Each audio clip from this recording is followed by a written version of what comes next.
Hello mga ka-Hobbiters! Welcome back sa YouTube channel natin. I am Hobbiter Ralph and for today, we are going to deal with this extra math challenge question. And yung question natin today mga ka-Hobbiters is, find the equation of the tangent line to the curve y is equal to negative 3x squared minus 2x plus 4 at point 110.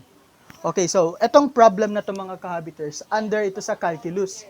And kadalasan din, makikita natin ito sa mga math competition, lalo na sa math olympiad. Ayan. So, paano ba natin ito masosolve mga ka-Hobbiters? Okay, so yung una nating mapapansin dito is yung the equation of the tangent line. So, yan yung hinahanap natin. Okay, when we say equation of the tangent line or equation of the line mga ka-Hobbiters, meron tayong general form dyan. So, yung general form is ax plus by plus c is equal to 0. So, ito yung general form natin mga ka-Hobbiters. So, yung a natin dito, this is the coefficient of x, yung b is the coefficient of y, and c is the constant. Ayan. And to solve this mga ka-Hobbiters, yung, di ba yung given natin is point and the function. So, gagamit tayo ng isa sa mga point na, isa sa mga form sa equation of the line, which is yung tinatawag natin na point-slope form. So, point-slope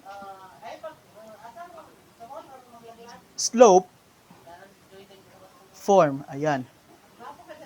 Ayan. So, we have y minus y sub 1 is equal to m times x minus x sub 1. So, from the word itself na point slope mga ka-Hobbiters, yung point natin is x sub 1 and y sub 1. And yung slope naman natin mga ka-Hobbiters is yung m natin. So yung given natin dito is point and the function. So obviously yung point natin, 110, ito yung x sub 1 natin, ito yung y sub 1. And ngayon, paano natin masosolve itong m natin or yung slope natin mga ka-Hobbiters? So dito na natin magagamit yung concept ng calculus. We need to use the derivative. Ayan. So, yung derivative ng function. So, we have, yung function natin is y is equal to negative 3x squared minus 2x plus 4. Ayan. So, kapag kukunin na natin yung derivative mga ka-Hobbiters, magiging y prime na ito. Okay, the first derivative mga ka-Hobbiters. Ayan. So, y prime is equal to, okay, ngayon, paano ba natin masosolve yung derivative ng negative 3x squared? So, ganito yung technique mga ka-Hobbiters. Yung exponent ng variable natin, or yung exponent ng x squared, which is yung 2, yan yung imamultiply natin sa coefficient na negative 3. So, 2 times negative 3 is equal to negative 6. And yung magiging variable natin dito mga ka-Hobbiters, mag-subtract lang tayo dito ng 1 sa exponent ng x squared. So, magiging x squared minus 1, so magiging x raised to 1 na siya. X raised to 1, tapos, pwede nating i-write as x na lang. So, we have negative 6x minus, yung derivative naman ng negative 2x mga ka-Hobbiters, di ba yung exponent ng x natin dito is 1.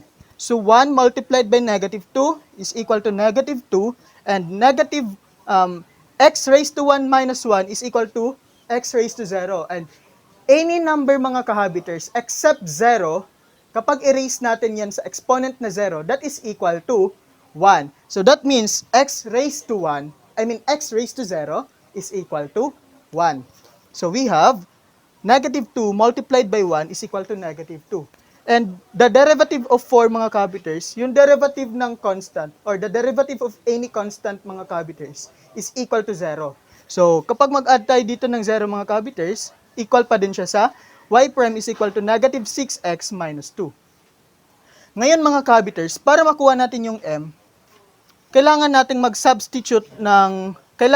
i-substitute yung value ng x dito mga ka-Hobbiters. And yung value ng x natin is yung 1. So, magiging negative 6 multiplied by 1 minus 2 is equal to negative 6 multiplied by 1 is negative 6 minus 2. And that is equal to negative 8. So, meron na tayong m dito or yung slope natin dito mga ka-Hobbiters, which is yung 8. So, pwede na natin gamitin ito para makuha yung equation of the tangent line. So, kung gusto niyong i-copy mga ka-habiters, pwede niyong i-pause yung video. So, yung m natin dito is negative 8. So, erase muna natin ito mga ka-habiters. Okay, so, gagamitin na natin yung point slope form. Okay, yung y sub 1 natin is yung 10. So, y minus 10. And that is equal to, yung slope natin is negative 8 multiplied by x minus yung x sub 1 natin is yung 1. So, magiging x minus 1 na yan. Ngayon, solve natin. Negative 8 multiplied by x minus 1. So, by distributive property mga ka-habiters, negative 8 multiplied by x is negative 8x. And negative 8 multiplied by negative 1 is positive 8. And since yung x natin dito mga ka-habiters is negative and yung goal natin is dapat yung x natin is positive. So, since negative ito, ilipat natin lahat ng terms dito sa left side. So, kailangan nating mag-add ng 8x at mag-subtract ng 8. Kasi negative ito at positive ito. So, y minus 10 plus 8x minus 8 is equal to negative 8x plus 8 plus 8x minus 8.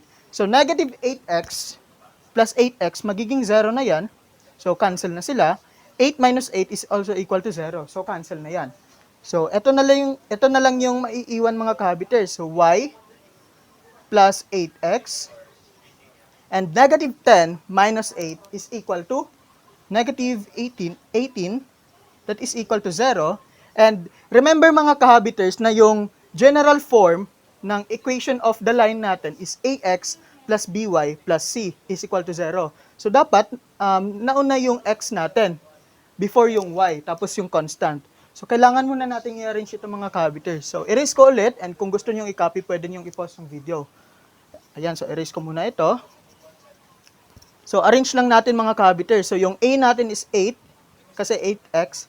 So, yan dapat yung nauna. Yung next is yung y.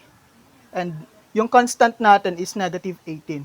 That is equal to 0. And therefore, our final answer is 8x plus y minus 18 equals 0. So, this is the equation of the tangent line.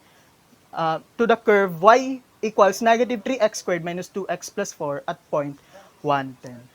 Ayan. So, sana may natutunan kayo mga ka-habiters. And kung gusto niyo pang manood ng iba pang math tutorial videos, mga math brain teasers, and math trivias and math riddles, pwede niyong i-visit yung YouTube channel namin. The Hobbiters on Extra Math Challenge. Ayan. And please subscribe na din and please hit the notification bell. And for more updates, pwede nyo ding i-visit yung Facebook page namin, The Hobbiters on Extra Math Challenge The Hobbiters on Extra Math Challenge, The Walking Board. Ayan. And that's all for today mga ka-Hobbiters. Again, I am Hobbiter Ralph. See you sa next video. Stay negative sa COVID.